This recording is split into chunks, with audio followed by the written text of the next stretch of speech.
So, how healthy do you want to be this year? Hi, I'm Bernice Hunt, and I am a brain health specialist.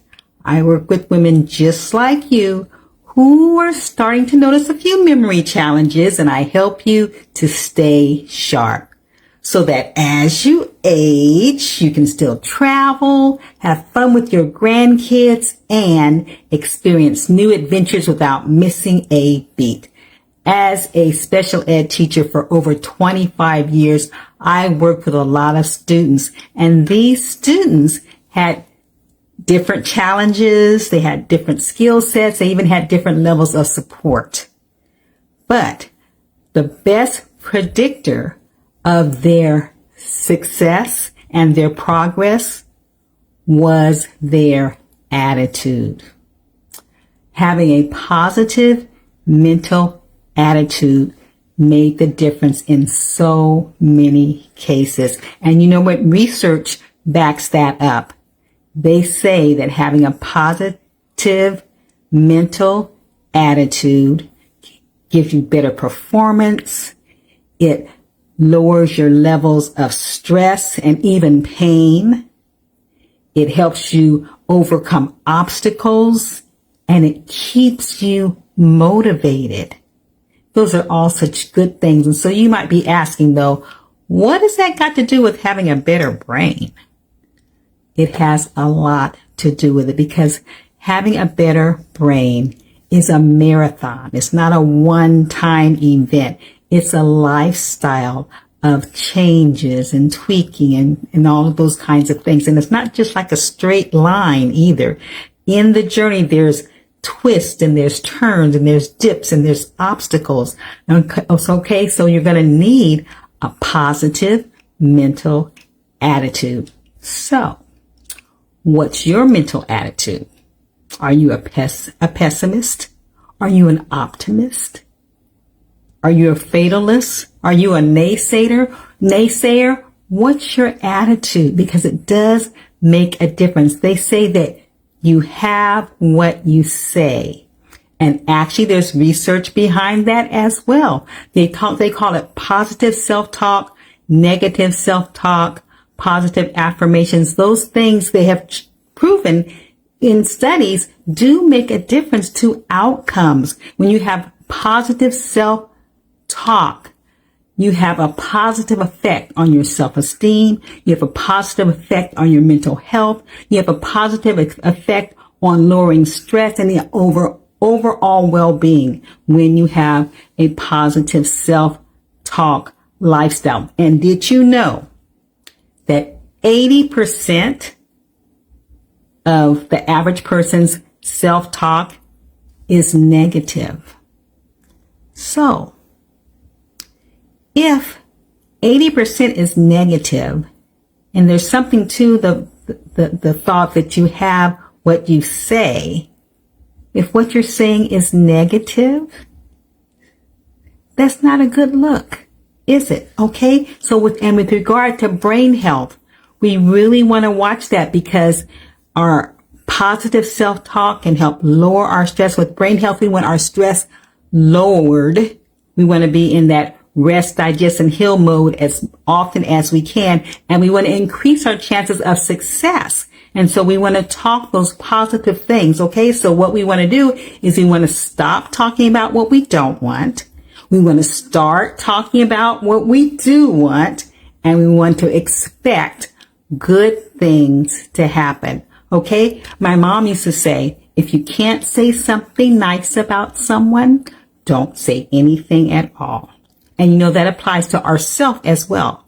When you're thinking about yourself and commenting on yourself, if you can't have nice things to say about yourself, it's best not to say anything at all. So include yourself in that group. So you don't want to think about what you don't do, what you can't do, what didn't work, what's not going to work. You want to talk about what you want and what you can do and who you can find that's going to support you and help you, those kind of things. And you want to enjoy the journey as you go, because like I said, it's a process. And if you're enjoying the journey, you'll be less intimidated.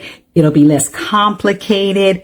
You'll be less stressed out. You'll have less of a struggle. There's so many benefits to having a positive mental attitude. And it says that God's no respecter of persons. And so if something good can happen to one person and they can become better, you can become better as well. Equipping yourself with a positive mental attitude helps you to keep trying, to try again and again and again. You know, when you were little, you learned how to ride a bike, and you did not learn to ride the bike on the first try, probably not the second try, probably not the third try, okay? But you kept trying. So why did you keep trying?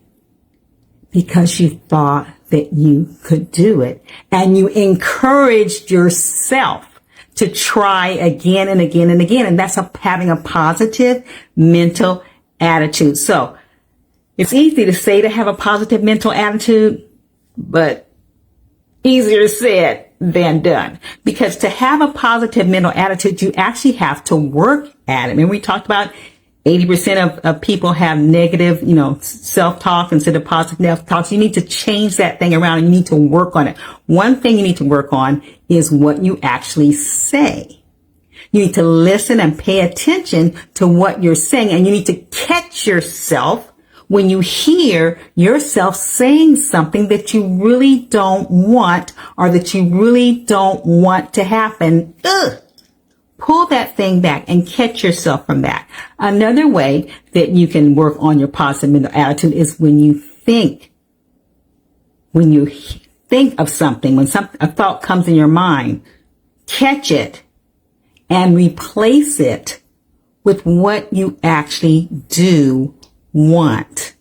All right. The third thing the way that you can work on your positive mental attitude is by being careful of what you agree with. When you hear someone else talking, you don't want to become the amen corner for someone that's talking about something that you actually do not want to happen. You don't want to confirm that and affirm that and agree with that. You want to pull back. Now, you may not want to offend the person by coming out right out and saying, what are you talking about? That's not what, it depends on how well you know that person, how thick that person's skin is, because you don't want to offend them. But at least with yourself, you want to say, oh no, that's not what I want to happen. I want this to happen.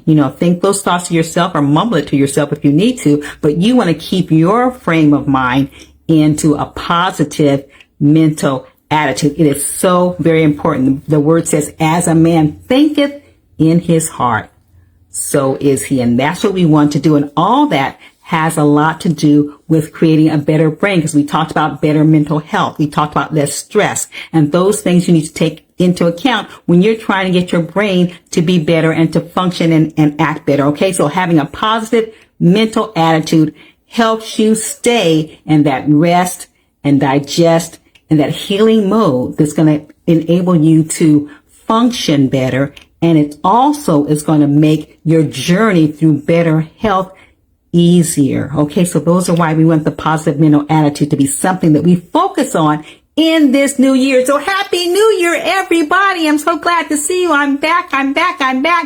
And our free Better Brain Master classes are up and running. We had one the other day. We're having one tomorrow, and we have a few scheduled for next week. So if you haven't registered for one, or if you're interested in one for 2024, new year, new you, then you go ahead and you can register. Check the registration link. It's on my website, keepyourbrainsharp.com, and see if there's a schedule and time that suits you. Get some free tips on how to take better care of your brain, because your brain's destiny is in your hand. I'm back, y'all. See you next time.